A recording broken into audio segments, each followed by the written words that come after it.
महाराष्ट्र के वर्धा से बड़ी खबर।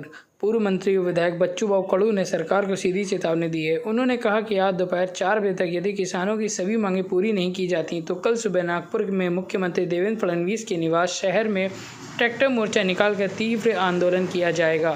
महाराष्ट्र वर्धा से संवाददाता मोहम्मद अकील की खास रिपोर्ट। किती भेटला पाहिजे?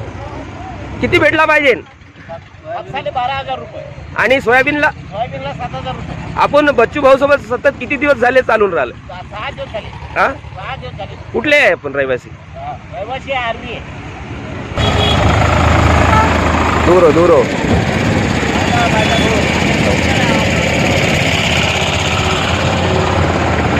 इकडे भाऊ, आपण एक कास्तकार आहे आणि काय मागणी घेऊन चालले तुम्ही नागपूरला?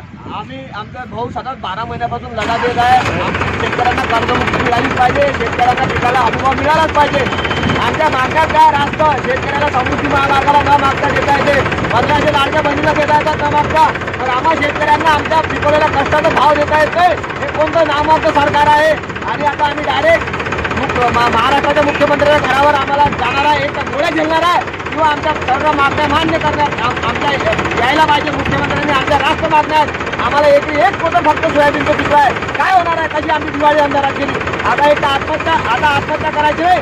आता आमदाराला उद्या भाऊनी म्हटलंय की आता आम्ही आमदाराला कापू, नाही तर आम्ही आता गोळ्या झेलू आमच्या छातीवर, तेव्हाच आमची शांतता होणार आहे। आता आम्ही सगळे बच्चू होते नेतृत्वात सगळे ना जात ना पंथ ना पक्षाना झेंडा, आता फक्त शेतकरी कर्जमुक्ती अजेंडा या मागणीसाठी आम्ही आता सगळं देवेंद्र फडणवीस यांच्या रामगिरिया बंगल्यावर जाणार आहे आणि आमच्या मागण्यांची पूर्तता करणार आहे। नाहीतर आम्ही झेलून आम्ही परतणार नाही आहे त्याशिवाय।